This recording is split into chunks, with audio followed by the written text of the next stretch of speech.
Hello there, guild members, it's me, Cameron Natsu, and I'm back, this time with the spoiler review of Falcon and the Winter Soldier.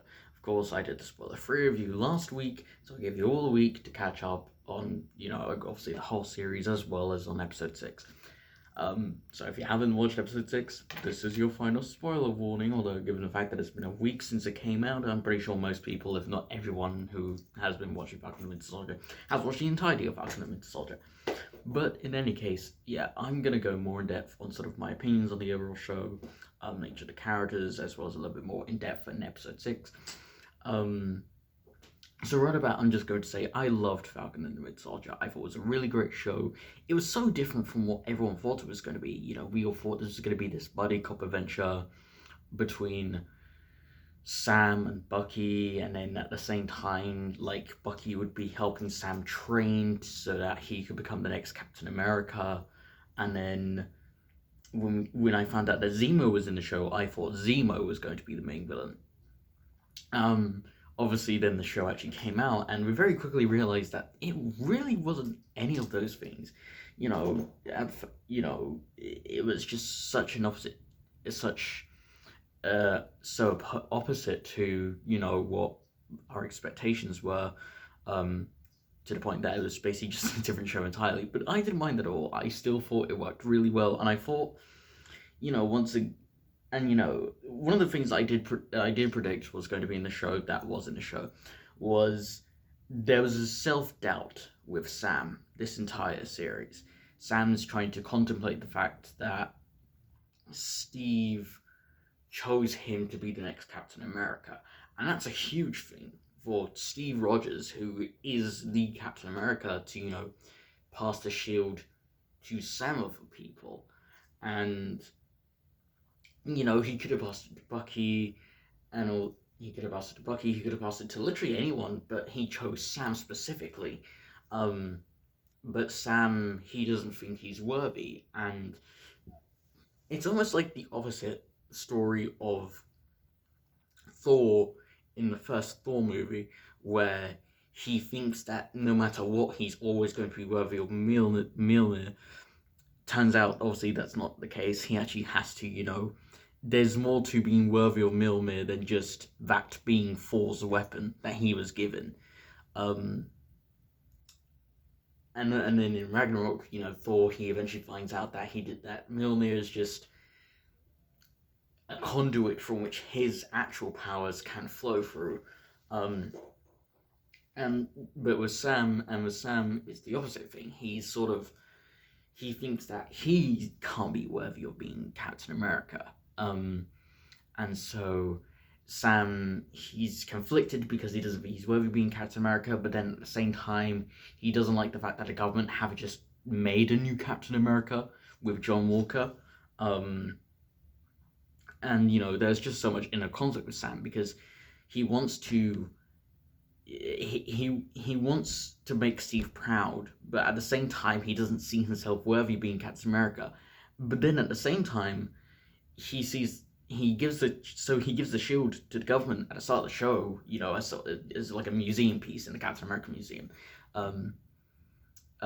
sort of to keep the shield's meaning, because the shield is sort of the thing everyone knows Captain America for. It's more than just, his so-called weapon of choice, given the fact that it's a shield, but, it means so much more than that. That is the embodiment of Steve's ideology of freedom, of protecting the free will of the American people.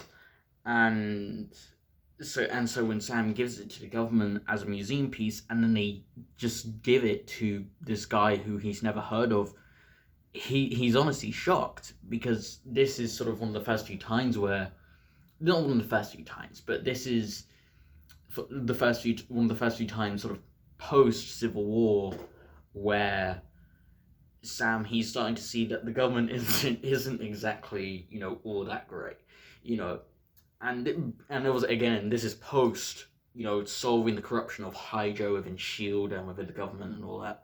So, and then on top of that, you have Ezekiah Bradley, and I loved Ezekiah Bradley. At first, I thought it was a little bit sort of topical, I'll put it that way. But in the end, I didn't mind it because, you know, they don't so much play it up as something that's necessarily a problem in the modern day. It's more sort of the ramifications for what happened to Issachar Bradley, what he represents. You know, he keeps trying to tell Sam, listen, Sam, you're a black guy. Then no one in America is going to allow you to hold that shield and be Captain America. But what I love, and that was really cool to see, that even when Sam goes to Issachar Bradley and he tries to understand why he feels the way he does about, you know, Captain America and the way he feels about, you know, his shield, Sam, he still ends up being Captain America. He still ends up being that symbol of freedom, of justice in America that it needed in the first place. And he, you know, and so Issachar, he, you know, again becomes more accepting.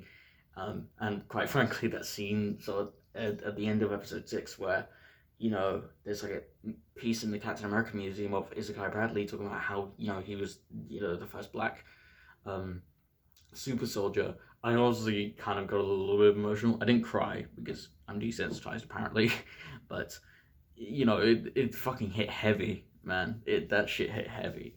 You know, it was so glad that Issachar, you know, he got recognition because he did everything he could for his country. And the same thing with Sam, and that kind of elevated the reason why Sam, in the end, wanted to become Captain America, because, you know, he has that conversation with his sister Sarah, where he's like, well, what would be the point of, you know, all this pain and suffering if I just gave up, if I wasn't willing to keep on fighting? And, you know, and that emphasizes the reason why Steve chose Sam specifically to be Captain America. You know, why he's the one who should be bearing the shield and not John Walker. And we'll get to John Walker later.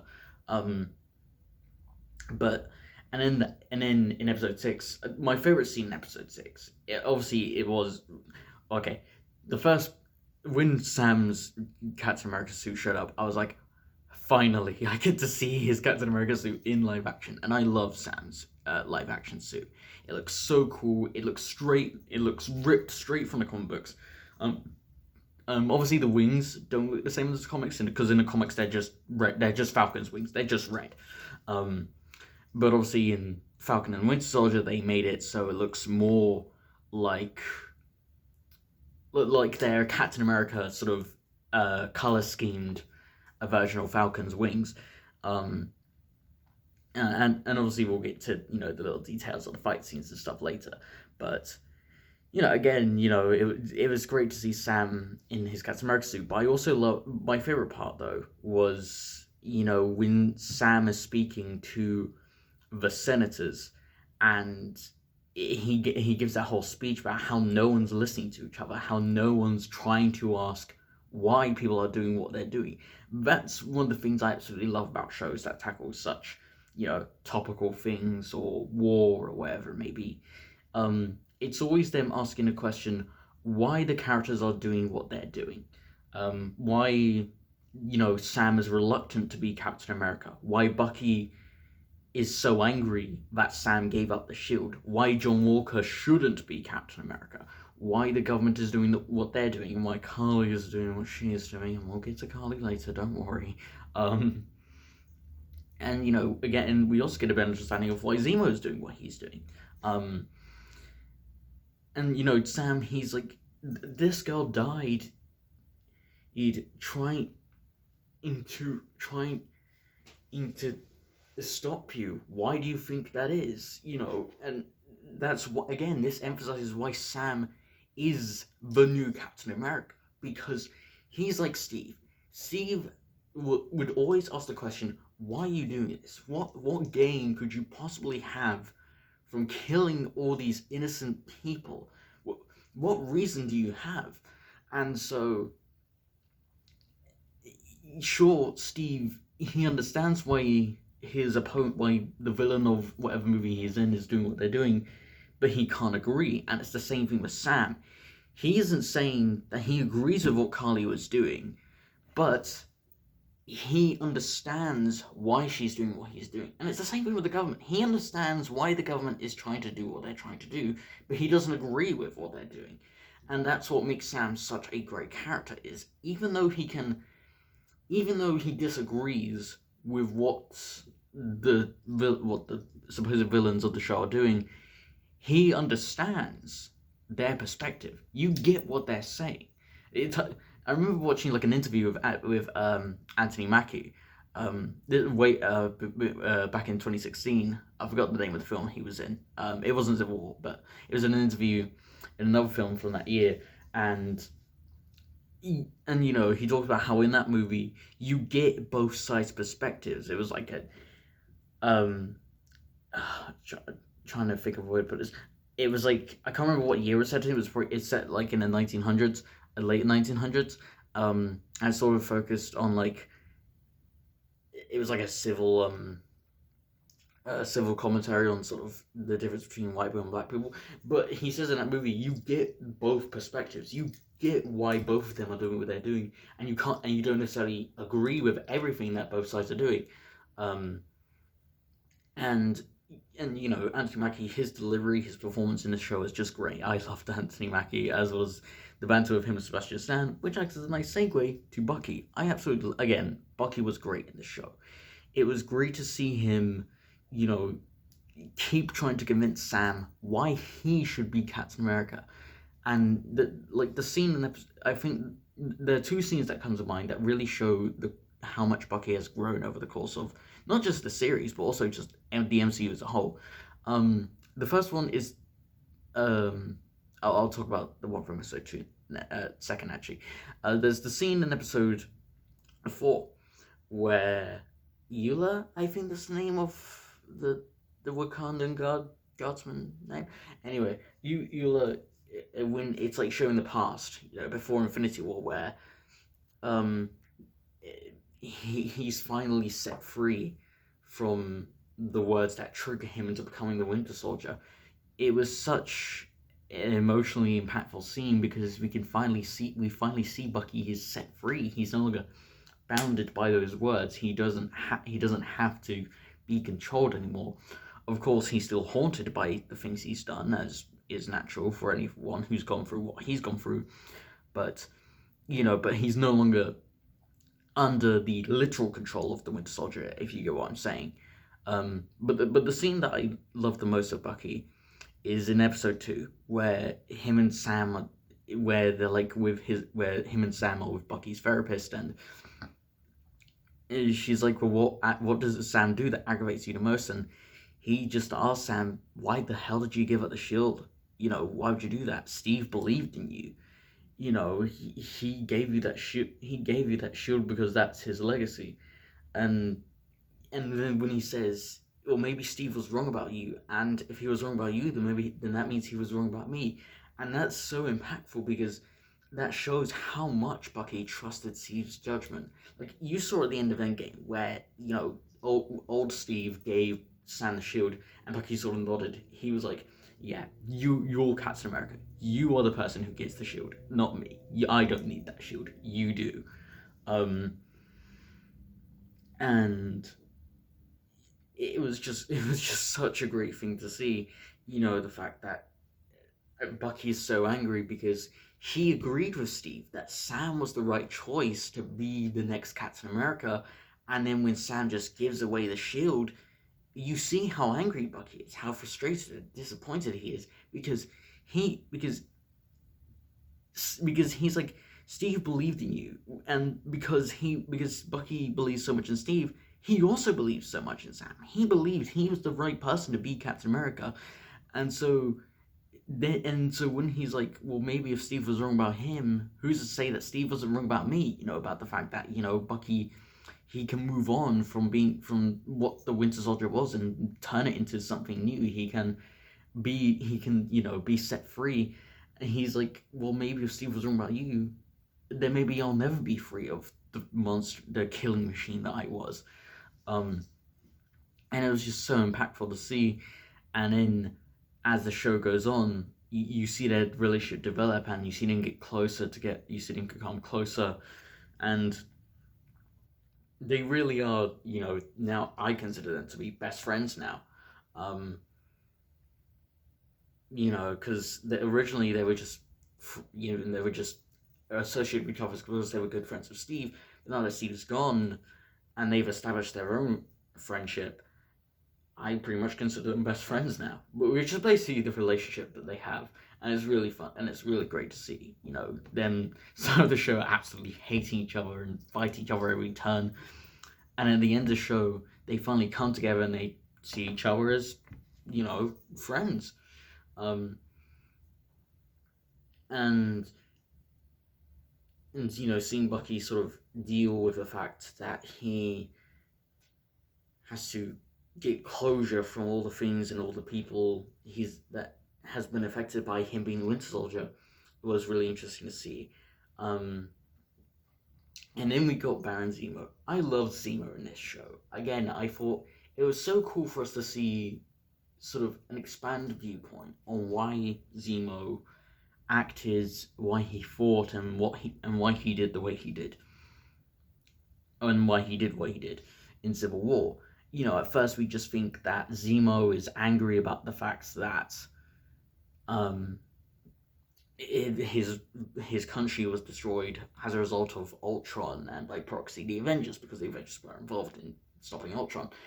Um, but then we sort of go further into it and we understand the Zemo's perspective on super soldiers and how he thinks that you know the reason why he's so up for stopping Carly or John Walker or whoever it may be that's a super soldier is because in his point of view, anyone who willingly takes the super soldier serum um, is inherently bad because they think that they're better than everyone else and they're down a path of tyranny and there's only one way to stop them. And Bucky, who at first was all willing to, straight up just kill Carly or John. He was willing to kill John even before he took the serum. But anyway, he says to Zemo, "Well, maybe you're wrong, Zemo. I mean, what about Steve? He was never, he never went down that path." And Zemo, to his credit, he says, "Yeah, that's true, but there's never been another Steve Rogers." And that goes to show again how much respect that Zemo has for Steve Rogers as an individual. And that's what I love about Zemo. He's against the Avengers as a collective, but he also understands their individuality. He isn't just like he isn't just necessarily against them all because they're Avengers. He also can see sort of the good sides of their individuality and why Steve was the symbol of freedom and justice and peace that he was. And then you get the sense that Zemo isn't really a villain. He is a villain, but what I mean by that is he isn't evil. It's more like he has a very close-minded perspective of super soldiers, and he thinks that it's the serum that gives the person meaning and not the other way around, like Lamar says. And speaking of which, let's get to John Walker. At first, obviously, like everyone else, I hated John Walker. I absolutely despised him. I wanted to punch him with his perfect little teeth. That's a Civil War reference, by the way. And, he was just such an asshole. And what was great about John Walker was but then by the end of the show, I ended up liking John. I thought he was I thought he was cool. I thought he was interesting, and I thought there was more to him than we were initially being let off on. He isn't just this dick who just happened to get the shield. There's more. John is actually a generally good guy. He wants to do the right thing. It's more that his interpretation. It's like Zemo. It's not that they're necessarily bad people. It's more that John and Zemo's interpretation of what it means to do the right thing is radically different from what Sam or what Bucky or what Steve would consider to be the right thing. And initially we think that we initially think that the reason why John shouldn't have Steve's shield is because of the fact that he's an ass, he's a dick, he isn't a good person.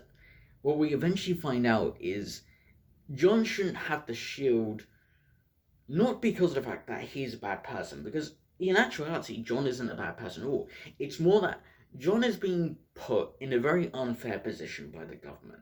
He's been selected by the government to be the next Captain America, to be the symbol of peace, justice, and freedom for the American people.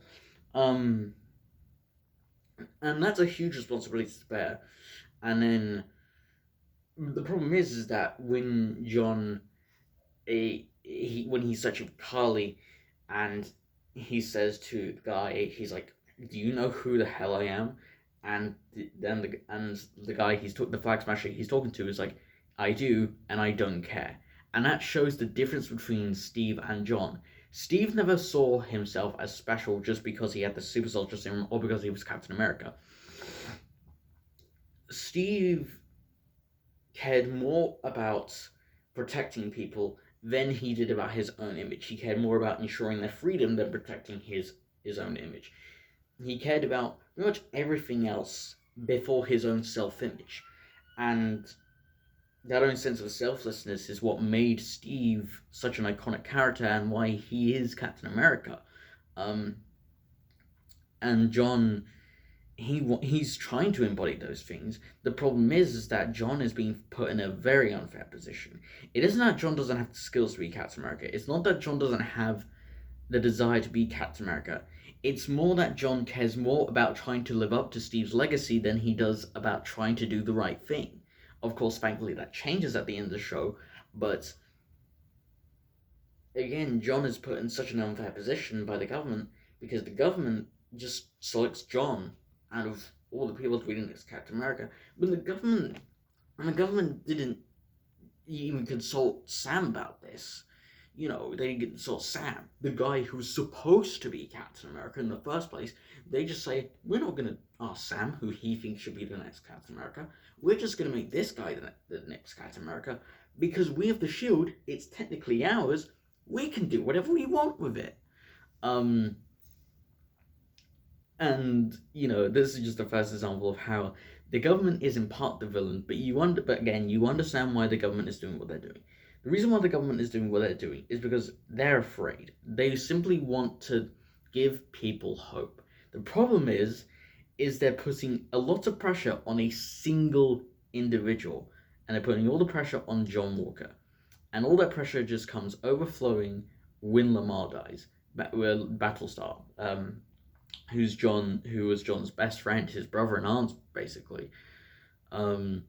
All that comes to a head when Lamar is killed by Carly, and John, which is after John takes the super soldier serum, and John, he's just heartbroken, and he's got this rush of anger, and the super soldier serum is only making it worse because, you know, good becomes great, bad becomes worse, and he ends up killing one of the flag smashers, and so then when the government's like, this doesn't look very good for us, but we're just gonna fire John.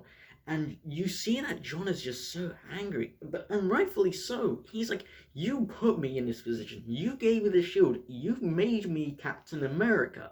You can't all of a sudden just blame me for something you asked me to do. You asked me to hold these terrorists accountable for what they're doing. Why on earth are you being so mad about it? And obviously that is in part due to the fact that John is blinded by his friend's death, and also by the fact that he just feels betrayed. You know, he's betrayed by the government who made him Captain America, and John's just so angry and frustrated. And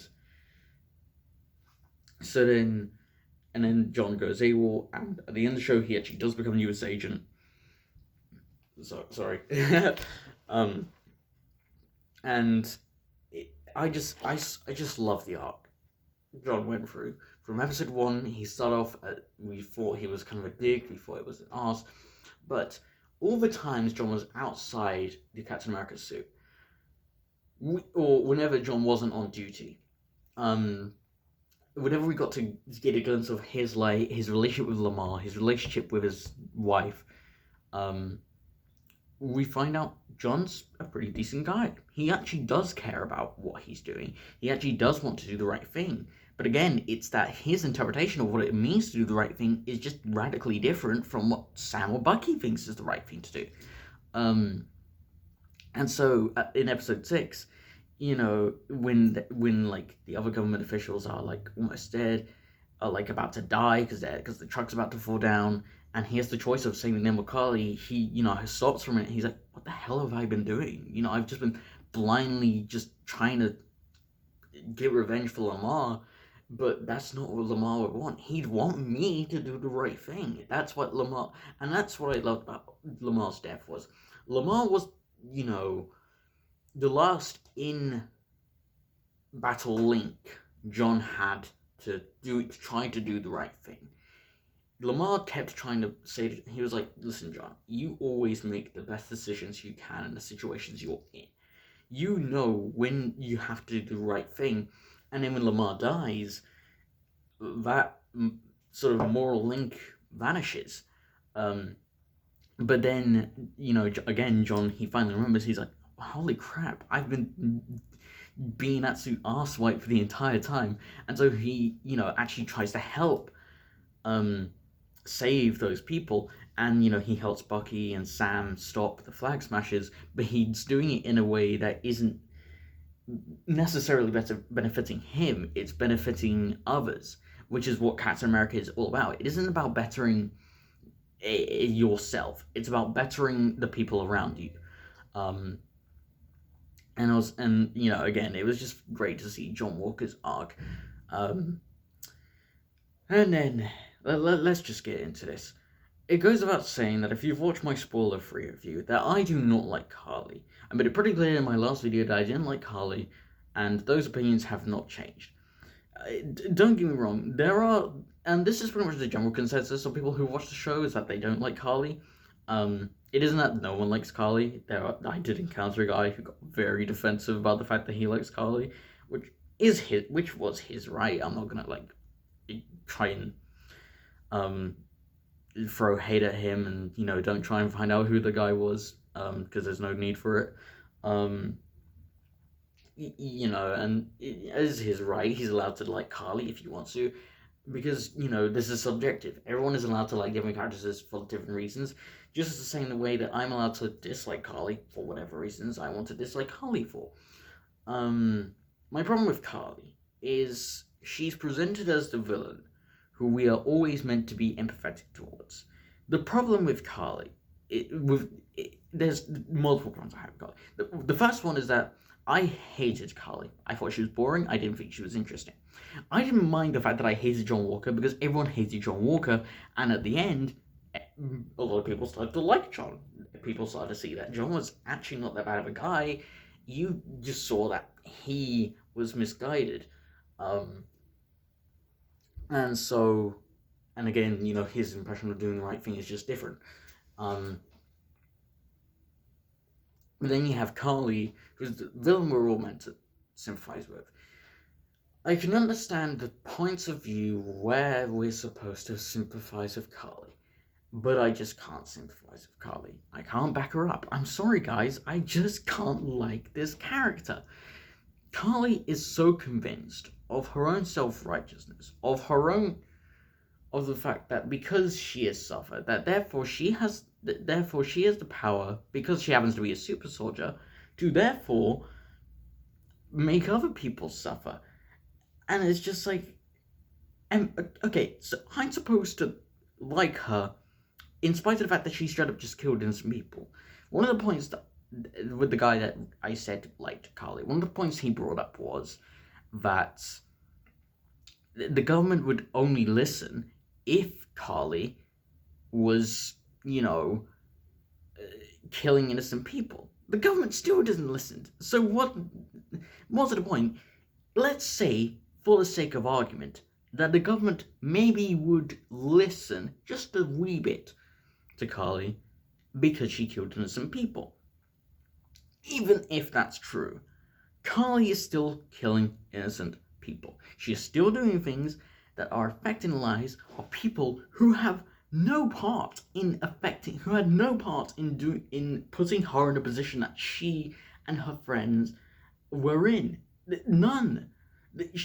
Carly is trying to point the blame at the government, at the United Nations. The problem is Carly isn't actually directly holding them responsible. Instead, she's punishing the innocent because somehow this is supposed to make the point that to the government that if you don't help us, we'll just kill innocent people. And I'm just like, what? How am I supposed to back up Carly and say, no, she's got a point, when she's literally just killing and hurting innocent people who have wronged her in no way? Like, and what's even worse about Carly is the fact that she isn't even self-aware of the fact that she is killing innocent people. She doesn't care about these people. Carly is so convinced that anyone who isn't a flag smasher is her enemy that she is not even willing to take a second, take a breath, and analyze the situation. She isn't willing to listen, and that's why Sam's speech was so important, because no one was willing to listen. Sam, when it came down to it, even before Carly was shot by Sharon, who I'm not going to mention it all, because Sharon was just there, Carly, even at the end, Sam tried his best to reason with Carly, to try and make her understand that he is listening to what she has to say. The problem is Carly doesn't want to listen to Sam, because guess what? She thinks Sam is in the wrong, because of course she does, because Sam isn't a flag smasher, and he's also the new Captain America. So there we go. It was just absolutely frustrating to me, because Carly, she started off as being very boring, and then she became extremely annoying, and I'm just like, I hate this character. Not like John Walker, where I loved hating him, and now I love loving him. It's not like John Walker, where the purpose of John is you're supposed to hate John. It's a case where you're supposed to like Carly, but you don't actually like Carly whatsoever. As a matter of fact, you pretty much just hate her. She's, quite frankly, annoying, and also, in some cases, boring. And another thing was being brought up, that it was just, Carly thought the world was a better place when half the population was gone. I'm just gonna go on a limb and say, Carly's straight up psychotic. Like, if she honestly thinks that by killing half of the human population, that somehow this makes the world a better place, but therefore, she's in the right, because Thanos thought the same thing. The problem with Thanos, I mentioned this in the last video as well, the difference between Carly and Thanos is you saw Thanos' journey into getting the Infinity Stones, to doing what he was doing. Thanos had to sacrifice his daughter. He had to sacrifice Gamora. Obviously, Gamora's his adopted daughter, but even so, that's still like a huge thing. He had to sacrifice someone who he cared about, who he loved, who he generally had happy, good feelings towards, and he had to sacrifice her just to accomplish what he wanted. Carly isn't willing to have any of her friends be sacrificed, but she's perfectly willing to just straight up kill innocent people in order to prove her point. Yes, Thanos was as well, but there's personal sacrifice in Thanos. He's willing to sacrifice his own daughter, who he actually did care about, in order to get the Soul Stone. And that shows sort of the moral complexity of Thanos' character. You get why Thanos is concerned. You get why he's doing what he's doing. The problem is that Thanos' approach to the situation is simply just absurd. He's literally trying to wipe out half of not just humanity's, the universe's population.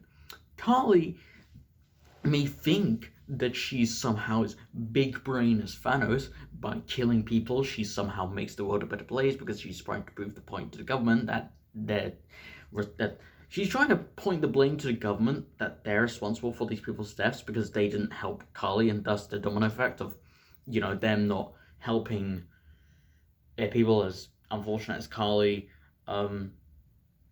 led to the deaths of all these innocent people. It honestly frustrated me the most. I know people can make the argument that Carly is a teenager. She doesn't have a fully gripped understanding of the world. Keep in mind, I am 19 years old, guys. I probably don't have the best understanding of the world either. But guess what? No one does. Because no one has a perfect, objective understanding of the world. Everyone has their own opinions, and that's fine. There is no right and wrong answer to having an opinion. But the matter of the fact is, Carly is killing innocent people to make her point. This is an objective fact that cannot be argued with. The reason Carly is doing what she is doing is because she thinks that the government should be helping her, otherwise she'll kill innocent people, and she thinks she is justified. This is her subjective opinion that can be argued with. Carly was so frustrating in this show, and the only reason why I cared about her dying was not because I was sad or not because I was like, oh, finally she's gone.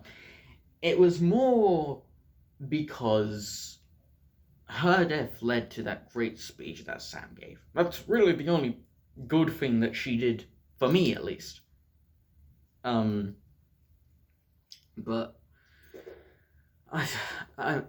this is the longest video I've ever done. Holy crap!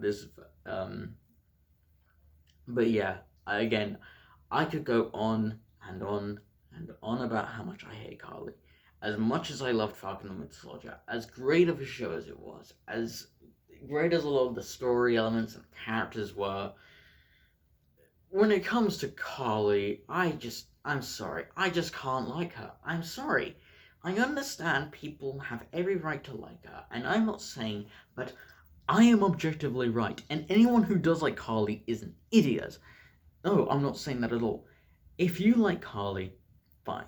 That's completely your opinion. But please understand, I simply just cannot like Carly. I cannot back her up as a character. I cannot agree or understand why she is doing what she's doing.